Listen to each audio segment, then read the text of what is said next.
Hello, everyone. Good morning. Good afternoon. Thank you for showing up to my YouTube channel. I'm super excited today to have this incredible guest, CJ Gross. Your real name is Christopher, but everyone calls you CJ. Want to talk? CJ is the foremost expert, from what I've seen in the country, on unconscious bias. CJ, can you tell me a little bit what that means, what that is? And I want you to tell me, because you have an interesting background, how you got into this area, because I know you're an engineer by training. Yeah. So thank you so much, Rudy, for having me on, number one. And so I always correct people, not engineer, but the mechanical designer in the field of engineering, which is a nuance. But just wanted to, set the record straight on that one. So unconscious bias is really, I'll just start with explaining bias.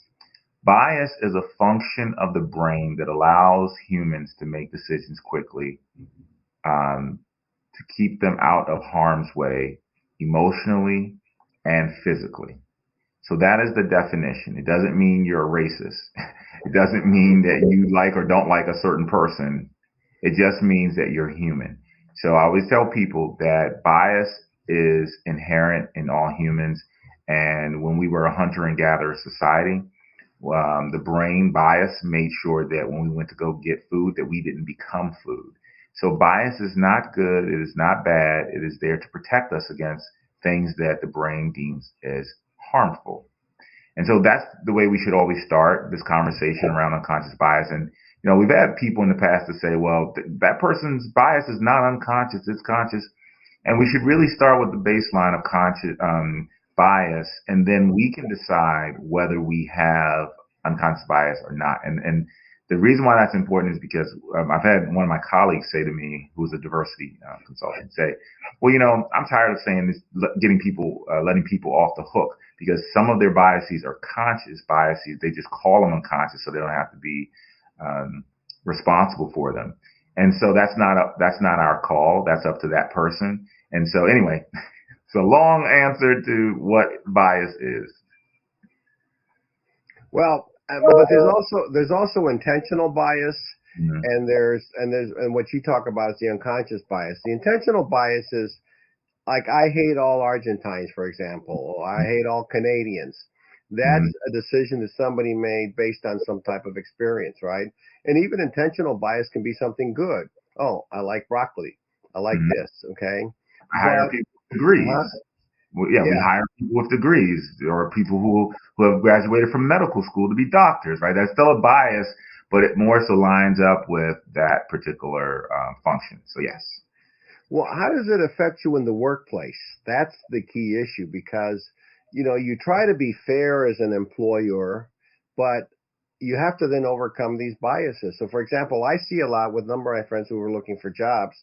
They say, well, I have to have this type of person. Mm-hmm. Okay. And there's a bias, like you said, to the doctor, to the lawyer, Mm-hmm. whatever, when other people may fit the bill, right? Absolutely. And this is the tricky part, and this is where the line becomes blurred, whether it's unconscious or conscious bias, because our brain keeps a record of our past experiences. So if someone, let's say, for example, you hired someone and after their 90 days, you realize that it didn't work out. But not only did they not work out, they were horrible. They caused you so much stress. You lost clients, you lost sleep, you lost productivity, you lost innovation, all these things you lose, right? And so the level of pain or discomfort that caused creates a hierarchy in your brain that people who are this height, let's say with red hair and glasses from Toronto, are poor, from this college, are horrible workers, or they're not great people. So your brain will store that information, and without your awareness, intention, or control, at times that will come up as you're looking through resumes. Now, in Daniel Kahneman's book, Thinking Fast and Slow, he says that we have two systems in the brain. We have the fast brain, which is where all our knee-jerk reactions live, all our biases, our stories about people with red hair from Toronto with glasses. All that information is stored there. And so what happens is, without thinking about it, consciously thinking about it, without awareness, intention, or control, you're looking at a resume, that information comes up, and all of a sudden you say, you may not be aware of it, but you might just put that person's resume in a different pile and say, I'm not sure about this person. And so that's how it happens. It's so quick that it almost happens without our awareness. But if we slow down to what Daniel Kahneman calls the slow brain, we can actually start to think, is there a bias against this person? And if so, why? Especially if this person meets the requirements that are necessary for the job. And that's where we really can create a strategy. Well, and it's not just in hiring new employees. It's actually in just day-to-day work. For example, this is something I've seen. You have 4 or 5 people at a table, right? They're all managers. You have a female there, and they tell the female, go get the coffee. Or I'd actually seen this in a meeting that, well, Mary is my note taker. And I actually heard one person respond, I've been a practicing lawyer for 10 years. I'm nobody's secretary. And stopped him dead on his tracks. So you really have to be careful it's just amazing how careful nowadays you have to think, because the slightest thing that you can say will offend somebody and you not even know it, right? And that's where you get into what you do for people is you teach them how to analyze their conduct in a sense. And, well, let me think about what am I doing? Is this really the proper thing to do, right? Yeah, absolutely. So we teach them how to analyze, and we also give them a strategy. And one of the hardest strategies, after you acknowledge that I have a bias, so let's say, for example, I have a bias for women to do secretary or administrative work. If that is true, if that is the case, acknowledging that may create discomfort. So psychologically, your brain might say, we won't acknowledge that right now because that's going to make us look a certain way and it's politically incorrect. So what we also do is we teach our clients in our groups to have psychological safe, courageous conversations where we can acknowledge that that's happening in our companies. We can acknowledge that we have a tendency in our company to overlook women or to overlook certain groups of people. And it's uncomfortable because sometimes it's not politically correct. But when we are able to do that, then we can create a environment of psychological safety. We can also then create strategies to move forward from those biases. And then we can start to see the pipeline change. We can start to see hiring of different people, leadership succession planning from a diversity and inclusive perspective. So yes. Well, one of the issues that I see is that bias is categorized into a number of categories. There's affinity bias, contribution bias, beauty bias, conformity bias. And I want to talk quickly about the beauty bias because I did a talk with 2 African American women, one of which you know, the other one you may know on my YouTube channel, where we talked about colorization in the Black community, and we talked about, there's the brown bag theory. In the Hispanic community, there's also, certain types of biases, let's say. And so we have a bias when you look at people who are on TV, they're not representative of the community until recently you start seeing them. So we have a bias to what's beautiful and what's not, right? Yeah, absolutely. And I think this goes back to, it's easy to say that it's a bias and leave it there, and to say people of color have different shades that are biased within those communities, which is true. But we also have to look back at history. We also have to look back at what we have promoted in now social media, but historically in movies and television ads and magazines, and we've promoted a certain type of person of color, right? Whether it's been in the different communities of color. And so we have to look back at history, and history usually tells the story. So I think it's important when we think about it. If we get too granular, we start to point fingers at one another, and Exactly. we lose our ability to solve the problem because we're so focused on the symptom of the problem opposed to the problem. Well, and the concept of beauty has changed over the years. It's changed over the centuries. I mean, but it's something that I feel is forced upon us. We're indoctrinated with these biases. So it's not something that we do consciously, but it's embedded. You learn in the copper tone commercials. The women are thin. The Victoria's Secret models are all thin, and now I'm seeing, for example, they're heavier set models who are also beautiful, women of color, even older women, because somehow I think the bubble's bursting on that. Do you see that from a national point of view, that the country's coming to terms with this type of bias? Absolutely. And they're doing it, they're doing it for two reasons. Money, to make money is one. Money. So it's not to say that's a bad thing. It's not like they just woke up and say, hey, you know what, we should be more inclusive. Unfortunately, but I was walking in the mall the other day and I was walking past Victoria's Secrets and I saw the models, well, not the models, but the mannequins are in different sizes, different shapes. Yes. I was looking for my wife a Christmas, gift, and there's more choices for different colors and different skin tones, different heights, different sizes than ever before. And the reason why organizations are doing this is because they want to capitalize on market share, right? Again, I'm not saying it's a bad thing because it's better that it's happening than it's not.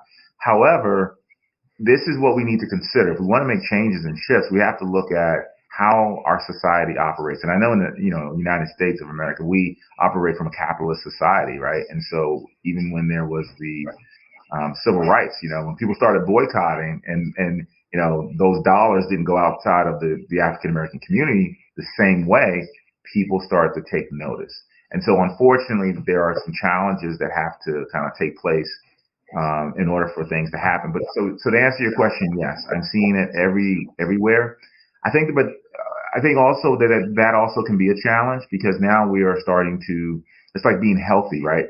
Instead of just being healthy, now we have to be super healthy. You got to be super healthy, and everything is sold to you from a marketing perspective. So now it's I walked into the Gap the other day and it was so much diversity. It was like, you can tell it was planned. It was like, okay, here's a person that looks like this totally opposite of this. And they're going to be looking at each other and they're going to be having this experience. So they let you know that, I think that's still a challenge, but I won't go too far into it, but it goes to show that things are changing, as you mentioned, but anytime you bring on new technology, new ways of doing things, you have more diversity within your company, you'll still have another problem. Now it's about being included. And after inclusion, now it's about really, do people feel belonging and is there psychological safety in the workplace? And are people being promoted who are different and different backgrounds to not just the middle management, but to the C-suite? So yes, and there's opportunity. Well, but are they being promoted just because they want to meet the quota, let's say, and not give that person the authority? That's what I understand from what you're saying. But I think you can do overkill. Okay. I think you need the right mix of everybody in society. Okay. And I think that when you select people, their diversity is just a criteria. Okay. But getting back to your position on making money, there's nothing wrong with making money. I was on a panel once with some people in Philadelphia where I said, companies who are diverse are more profitable, 19% more profitable. And then somebody said to me on the panel, one of the panelists said, well, it's not about money, it's about doing the right thing. I said, okay, tell that to the CEO and the board of directors and say, we don't want to make money. Okay. Now, companies do have a humanitarian aspect to it, but at the end of the day, the Daughters of Charity had a great slogan: no margin, no mission. You can't do great things if you don't make money, right? And so I think it's really profitable at this point for companies to engage in unconscious bias assessment. Oh, absolutely. Absolutely. And to your point, I think it can be overkill because what happens is, and we've seen this, and we've actually looked at a couple of studies in Harvard Business Review articles. It basically says that in some cases, not all cases, people who are in a part of diverse identities or marginalized identities have been put in positions of leadership, but they've not been given the actual power, or they have not been given what we call the enough runway to fail. So they don't have mentorship, they don't have the proper training, they don't have the proper support. And then when they run into trouble, they don't feel supported. So they either fail or they walk away. And so that person then goes, hey, we had someone, a minority in this position, didn't work out. And, or, other managers might say, hey, this is a diversity hire. They still, that's still a real conversation. And so we want to be very cognizant of what you mentioned. This is the right thing to do, but we're not just doing it because it's the right thing to do. We're doing it because it makes business sense as well. Exactly. Yeah, there's a great line from The Godfather 3 where Al Pacino says when he's trying to get Immobiliaria to approve his deal with the Vatican, he says, being kind to your fellow man is profitable all the way around. Everyone benefits. Absolutely. Well, the other types of biases are affinity bias, attribution bias, confirmation bias, conformity bias. I mean, those are all. Can you just tell briefly what those types of biases are? Sure. So the biases that we see often in the workplace have to do with work performance, has to do with, and this is the reason why I wrote the book, which is Zip Code Story, Understanding and Overcoming Class Bias in the Workplace. Because what we find is that although you could be come from a certain school, you can have a certain background, but once you get in a position, people are looking at your track record, right? So there is historical data that people use for making decisions on how the person will be developed, how they would be selected for succession planning. And so, as you mentioned, so what was the biases again you mentioned? We'll talk about. Well, there's I can tell you real quick. It's affinity bias, attribution bias. We've already talked about beauty bias. Yeah, so affinity bias is you have 2.5 kids. I have 2.5 kids. You live in the suburbs. I live in the suburbs. I went to Harvard University. You went to Harvard University. I did not. But the point is, Harvard wouldn't let me in probably. I drove fast, right? But the point is that going back to the brain science of it all, the brain literally creates a dopamine shot when you start to communicate about things that are similar that you have in common. Right. So if you play sports and I played sports, you played hockey, I play hockey, you have the same sports team, I have the same sports team. Literally, your brain produces a dopamine shot that makes you feel good about this person. And, there's a social capital concept called bridging and bonding. So the people we are most likely to be similar to, we're going to bond with them. And this happens very quickly. It happens in interviews. It happens when you're looking at resumes. It happens when you're building those relationships. So that type of bias happens when you're just building, natural, relationships with people, and it's about being similar. But what about that? But that causes clicks, doesn't it? Yes. That's the whole point, right? When it causes clicks, and the problem that we also experience is with clicks is that even with diversity, equity, and inclusion, there are still clicks within that. So now you're not woke enough, right? So when I was working with General Electric, we'd have the blue team, the green team, the red team. Now we were all different backgrounds, different cultures. Some people spoke English as a second language, but yet if you were part of the purple team, we were together, right? But if you were the green team, you were not a part, you weren't with us. So it's the same thing. Again, now we're focused on race and we're focused on gender and sexual orientation, but really these biases kind of, cross different boundaries and flow into our workspace in those ways. But don't you think though that, because I've noticed this in where the Hispanic students will hang out together because that's the affinity bias. Like the African American students hang out together, and the Christian students will hang out together. There was a fellowship of Christian athletes. And in some ways, I think it's unhealthy because you don't get a chance to expand your horizons. Not that you disassociate yourself from the people you have the affinity to, but it's very important for you to gain a perspective to maybe sit at the table with the fellowship of Christian athletes. You may not be super religious, but you may get a different point of view and perspective that will help you. Absolutely. But let's go back to what we said in terms of biases. What it is, it's a function of the brain that is designed to keep us safe. So same means safe, right? And this is the way the brain interprets things, people, and places, people, places, and things. So when you're talking about, getting involved in a different culture, you may be talking about speaking a different language or a different terminology. You're not knowing the rules of the in-group Mm-hmm. strategies, and feeling like an outsider. Your brain will go danger, danger, Will Robinson, because now you're outside of your own depth of understanding and awareness.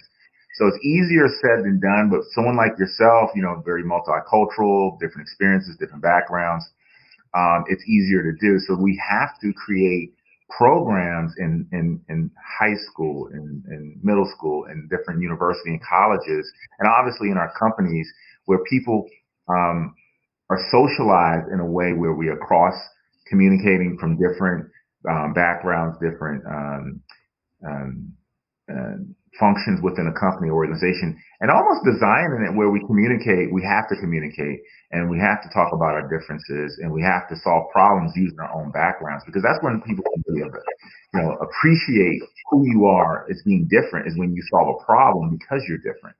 So it's a challenge. It's something that's natural, and I totally agree. We have to figure out different solutions, but it's also a way that we can be more creative in the workplace. I think starting when you're young is a classic example. Starting when you're young, because people, I've seen this many times. People are like wallflowers at the party. They won't talk to anybody. Don't be afraid to ask somebody to dance. If they say no, that's okay. The next person might say yes, but people are afraid, I think, also of rejection from people who Mm-hmm. are different they are. Because if somebody's the same as me, they're going to like me. So I don't Sure. have to go through the test, okay? But I remember going to Nigeria a long, long time ago, and I represented a city, and mayor's black, and it was the Association of Black Mayors. Okay.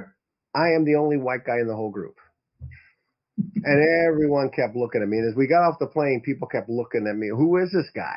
And they Mm-hmm. kept looking at me. Who is he? What's he doing here? Mm-hmm. And I felt comfortable, but after a few days with them, we just had a blast. It's that initial phase, Mm-hmm. where people have to get over the shock Sure. of, okay, this guy's different, but you know what? I like him. I like her, right? Absolutely, and I think that's our challenge, is to lower those barriers and access to what we call cultural capital, which is understanding how to operate in different cultures. And sometimes social capital is really about, someone bringing you into their culture and helping you to understand their culture and showing you the ropes and the hidden rules of the culture. And it's extremely important. But when you take that and you put that in the workplace and then you multiply that, that's when we have the challenges, because we're not really thinking about that. We're thinking about doing our job. We're thinking about getting projects done. We're thinking about meeting quota. We're thinking about increasing, um, revenue and profit margins. And so we have to merge those two concepts together and think to ourselves, okay, how do we increase profit margin? How do we increase, our social capital for leaders within our company? Is to have these dialogues, is to build those, not silos, but spaces where you can have courageous conversations and talk about backgrounds. And then that then leads to the innovation part. And so, one of the things that we're doing now with our company is we're shifting gears, and we're moving beyond just the conversation around diversity, equity, inclusion. But we're saying to ourselves, many companies use diversity, equity, inclusion as almost like putting on a cap or turning the light switch on or off. It's like, we're about to do diversity, inclusion. Everyone, you ready? Put your hat on. Okay, we're doing diversity, equity, inclusion. Let's take it off. We're not doing it anymore. So what we're saying is, now let's move beyond that. It's even a conversation. Let's allow it to be a part of our process and innovation. Allow it to be a part of our process in coming up with new product, services, and policies within our companies and organizations, and how we tap into different markets. CJ, what I see, which is horrible, is companies say they have a diversity and inclusion program, but that's all it is. It's just a sign on the door. Okay. Mm-hmm. The real problem is in the implementation. How do you get these programs? You get Mm-hmm. these people that say, "Well, I couldn't find anybody." Well, you couldn't find anybody. You didn't look. Okay. Because there are people out there. But let's take it a step even further. Okay. Because now in this Zoom age, people don't interact like they used to. Right. and you have to make a conscious effort to interact. So, for example, some things that I've done is I say, I want us all at the table. Okay. And by the way, tell me a little bit about yourself. Tell me a little bit about yourself and go through that line and get to know the people you're going to work with. Oh, you're from India. Where from in India are you? You know, you start those conversations because then you learn something. And once you get that rapport initially, then it becomes easier to work together. I also do it with age gap. For when I've got lawyers, you know, and associates, I always go to the associate and say, what do you think? And the partner comes in, I want to know what he or she thinks. Absolutely. And so that's where I think you ask yourself, what can I do? You can empower yourself to bring in others into your fold. And to me, that's the easiest solution.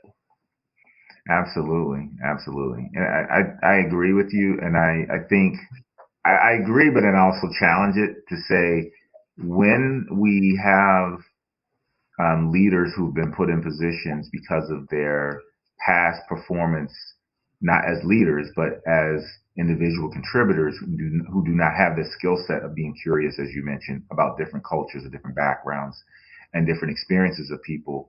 When they're only focused on the productivity, then we're losing those opportunities to lean into different cultural conversations and different experiences.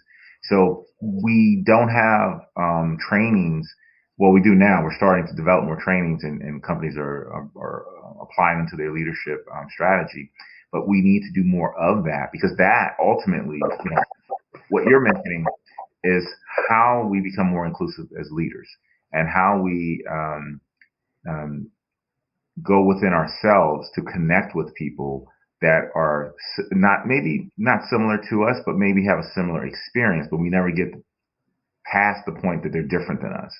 And I think this is where companies get stuck, because they do all of the, you started out saying, hey, put a sign out, we do diversity, equity, and inclusion, but that's it. And you get into the role, or you get into the company, and it's not what you thought it was. Because although it seems easy to do, but when you're in the thick of it, when you're trying to hire, you know, I had one company that said, you know, we have to hire 180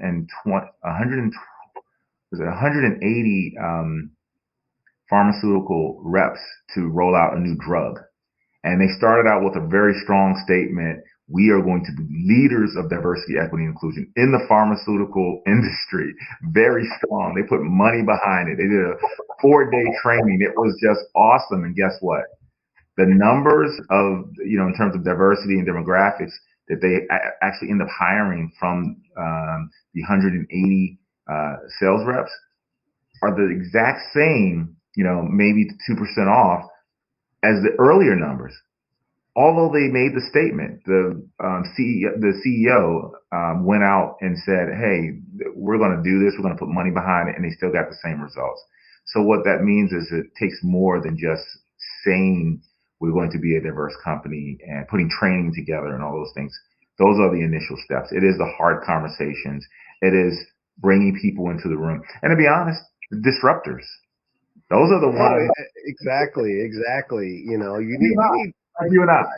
Yeah. Well, and that's where you get conformity bias too, because people don't want to shake. You know, they're willing to be swayed by everybody because they don't want to be the one that has a different answer. You know, I can tell you that I have actually been in disagreements with some of my higher ups. You know, but I present it in a respectful way. I just think this is the way, and they say okay. And if anything, I think that enhances you as a person, because then they know you're not the yes person, you know. And I invite people to say no to me. I invite people to disagree with me. If you think it's a bad idea, you have permission to tell me, Rudy, that is the worst idea in the world. But you have to tell me why, okay? And you have to give me a solution. Absolutely. And that's one of the things that in our inclusive leadership training, we talk about that. And not just saying, hey, you have the permission, and also inviting descenders to have conversations. But I tell, you know, we have some diversity, equity, and inclusion committees. And if you don't have people who don't agree in your committee, now obviously you want them to believe in it, but maybe the process is different. then it's not going to survive for the company as a whole, because you need someone who's challenging and pushing against what even is the status quo in the diversity, equity, inclusion conversation. And so it looks like, hey, we say diversity works, but I don't think it works. This training is not working. Yes, let's talk about it. Why is it not working? How do we make it better? Instead of saying, yes, we need more of that. So I totally agree with you. Well, my amateur opinion, because I'm not the expert, is that people don't define what it is they're looking for. They don't define what diversity is. Okay. What is the diversity you're looking for?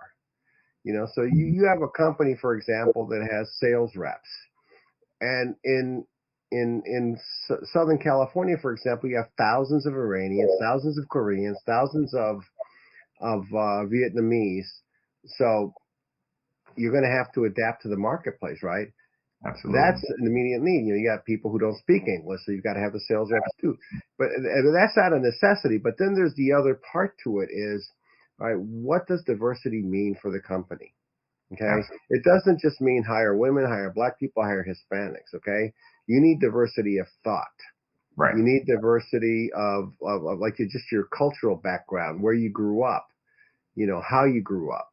Obviously, people in Mexico think differently than people in the U.S. Europeans, Germans think better. I negotiate in many parts of the world, and the styles are differently just because of the culture. And that's part of the diversity we need to look at, right? And people don't look at that. They just look at it as based on base. Okay, I'm not racist. I have these prejudices I don't know anything about, but I'm not prejudiced. Let's go back to this. And I don't think I get in trouble for it, but I'll say that it's something that I'm known for tackling. And when we have the conversation, because people don't want to talk about racism, or they talk about it too much, either or. And so I think if we could get the elephant out of the room in that area, we can have progress. And what I mean is that when I explain what racism is, right, it is the systems that are designed to exclude and oppress people based on their race. That's why it's called racism. Mm-hmm. And those laws and systems have been put in place before you and I were even born or even thought about, right? Right. Now they are part of our society.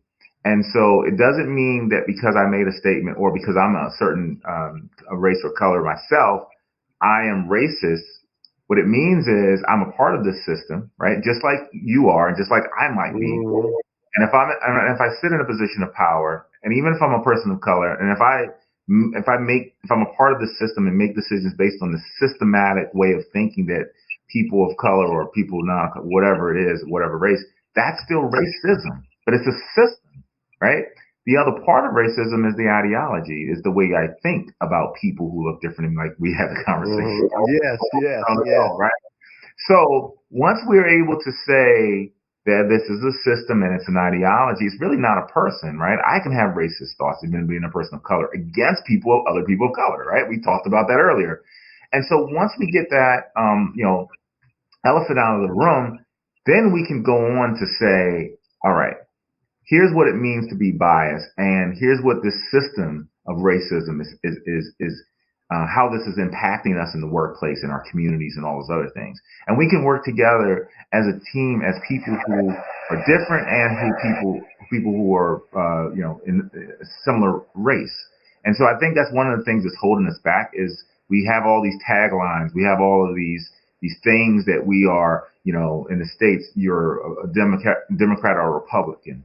And that means something, right? If you're black or white, it means something. You're Mexican, Hispanic, that means something, right? It means you're a person from a different place, or you believe in a certain thing.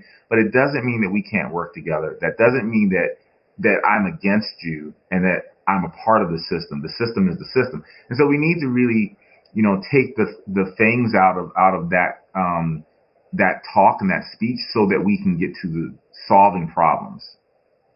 Well, but the problem is that we attach labels to those things, and those labels are generally going to be negative.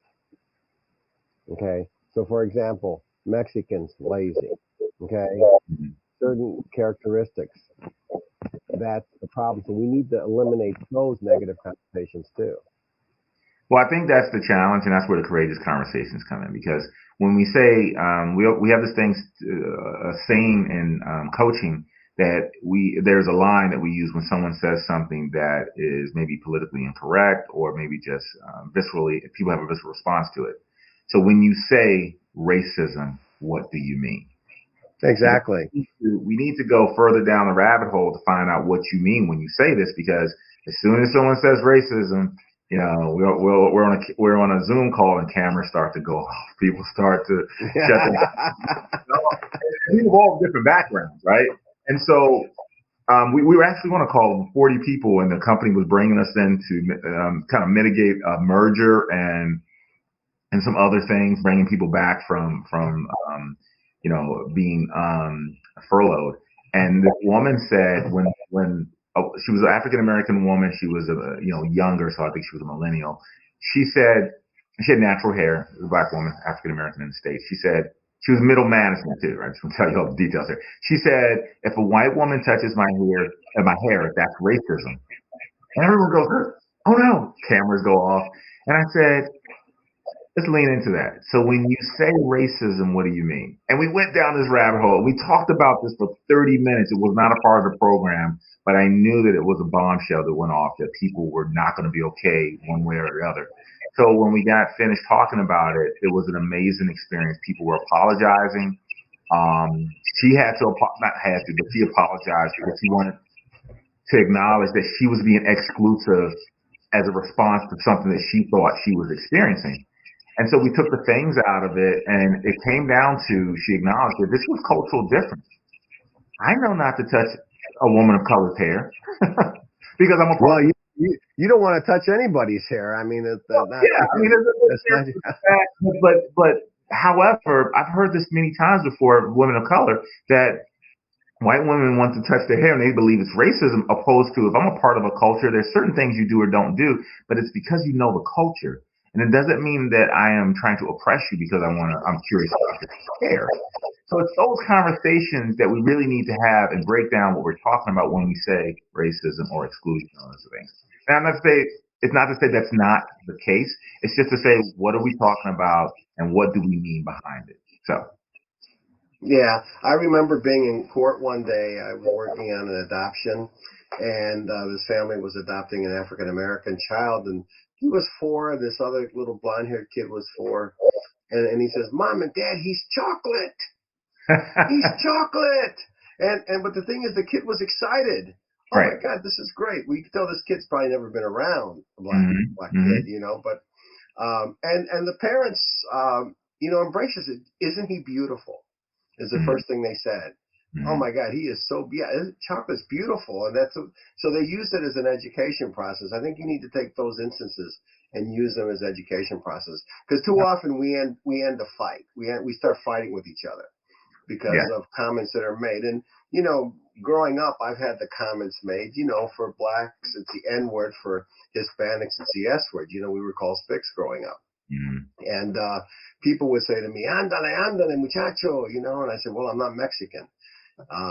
So remember that. Or, neighbors would say to me, "Oh, hey, are you a citizen?" Well, I was born in Puerto Rico. I should be, unless they want to revoke it. But I agree wholeheartedly with you, CJ, we need those honest conversations. And so I think, what I want my audience to get from this conversation with you is that it's not something that necessarily hits you right away. It's something that you have to stop and think about it. Use your slow brain. Absolutely. And try to correct it. And don't be afraid to ask for advice. I think that's another challenge. So I want you to think about this, right? So we've been talking about race for a moment, but I'm going to tell you an experience I had, and this was with the person who was transgender. And so me being a diversity, equity, inclusion consultant, I thought, I know everything there is to know about diversity, but I absolutely did not, especially when it comes to transgender community. And I made a mistake, and I'm so happy that I had someone who was gracious and created a safe space to correct me in a safe space, right? And with love and honor and respect, and said, hey, that can be offensive. I'm not offended, but that could be offensive to someone who's transgender, and here's why. and literally I sat down because I was standing up. I sat down. We had a 15-minute conversation, and I felt like I was liberated to make mistakes, but I was also liberated to correct those mistakes in the moment. And those are the things that we need to be open to bringing into these conversations into the workplace, especially as leaders, leading these conversations. Well, I can remember I represented a group of transgender people when I was in private practice, and yes, I became aware of what you do and what you don't do in them. But unless you're in that, you're not going to know. Which again, you have to ask. Right. Sometimes, when people ask me with sincerity, I'm okay with it. In other words, when my neighbor came up to me and said, "Are you a U.S. citizen?" I wasn't upset because he didn't know. And so I went into the whole Puerto Rico is a commonwealth of the United States, and anyone born is a result of that. Wow, I didn't know that. And then there's that question. Well, tell me more about Puerto Rico. What's it like? So, but you have to be willing to engage in that conversation and not shut down. That's the key. We all shut down way too much, and we're afraid. Right. Now, there are times when you say things that are extremely offensive. So something that I hear, and you're trying to be complimentary. That's the other trap you can fall into. So when you say a black man or a Hispanic with an accent, say, "Oh my God, you're very well spoken." Well, that's like a backhanded compliment. Like, well, your people aren't, but you are. Right. So obviously you're not like your people. So how would you approach him or her and say that? Would you say, "You're a very, very eloquent speaker"? And even then, I would wonder if I offended them by saying that. So it's a little bit difficult. People oftentimes try to compensate by complimenting. Sure. Get themselves in more trouble. Huh? I said, yeah, they get themselves in more trouble at times. Yeah. Yeah, I remember when I told people I became a lawyer. What? You? Yeah, me. Oh, wow. Okay. Well, great. Or that like all black people play basketball. All Latinos. Well, what they say about us? They say, "Oh, well, in South Lorraine, they said we carried switchblades." Okay, but we were too short. That was short to play basketball. That's what it was.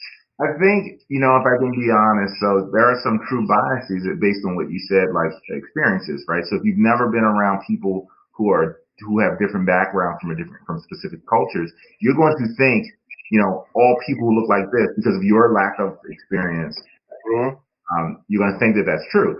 So, to your point, all black people play basketball. I was part of a group, and I remember they were selecting people. Now, I am not good at basketball. we got CJ. I didn't call me CJ. We got Chris. And in my mind, I was thinking, you're picking me because I'm a person of color, but you're going to be sorely. You're going to be surprised where I can't play basketball. The first jump shot and like airballing it, and people just like, I don't understand. You're cognitive dissonance. You're supposed to be good. And so it absolutely is true. But again, that goes back to the conversations we need to have to say, I have a bias because of a lack of experience. So how do I get more experience? And so, yeah. I remember the movie with Woody Harrelson and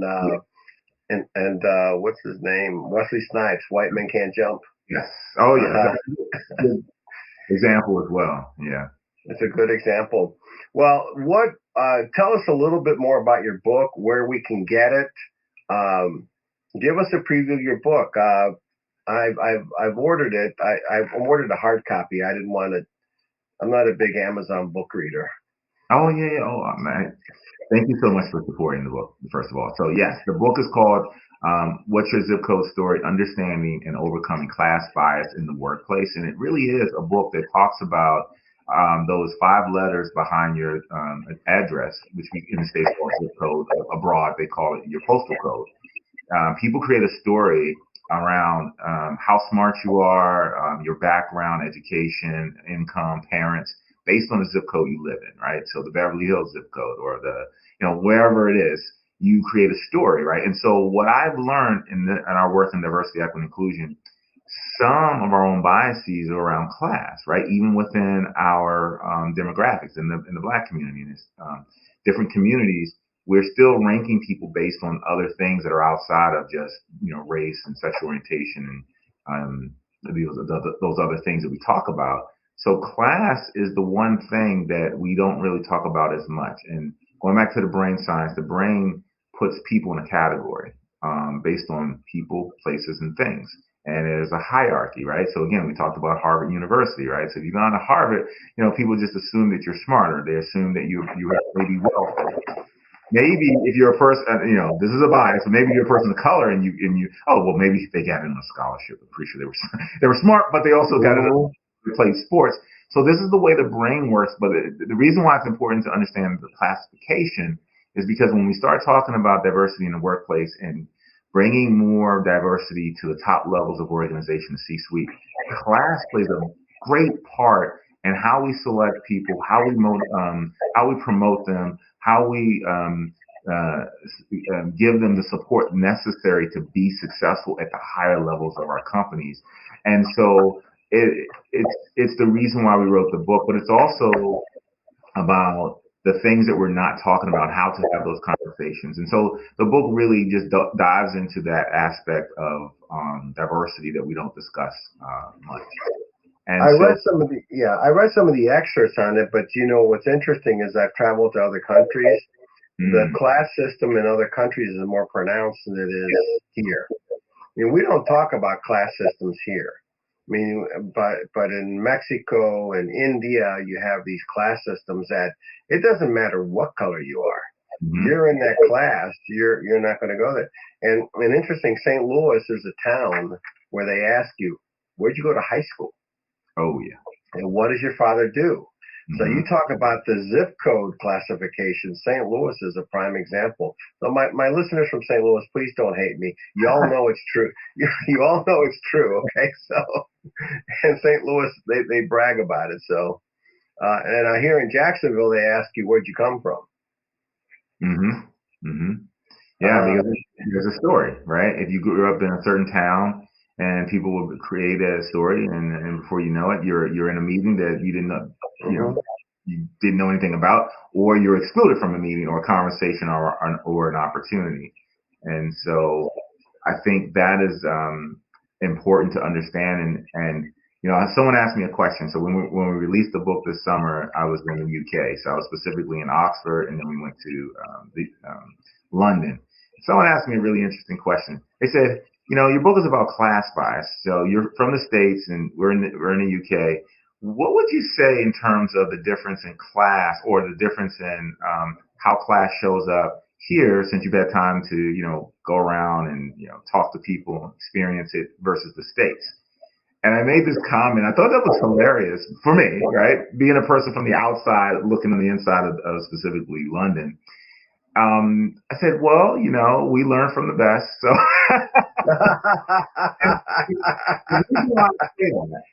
it's because, obviously there's, I said, you guys have the crown. So the fact that there's a class system based on royalty and based on your heritage means something. But as you mentioned, a lot of these cultures have been colonized, if we can be honest, right?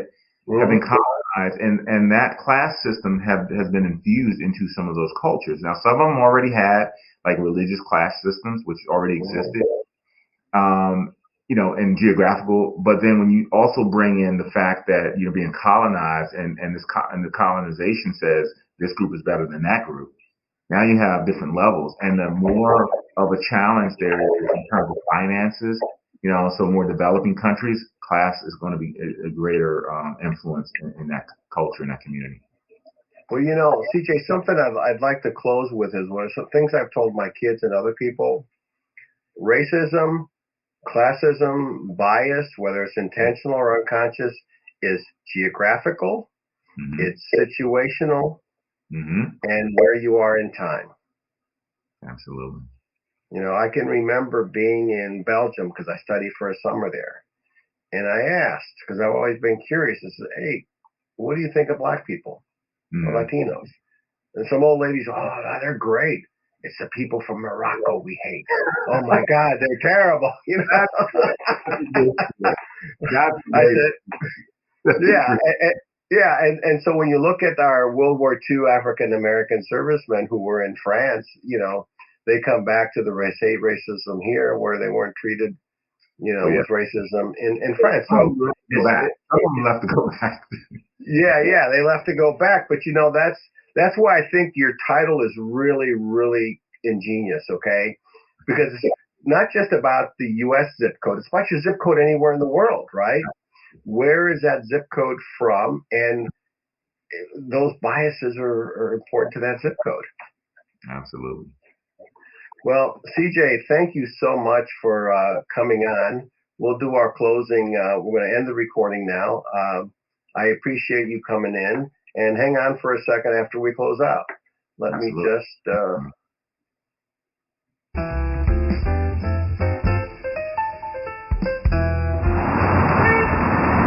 Don't forget, you are watching Conversations with Rudy Rivera.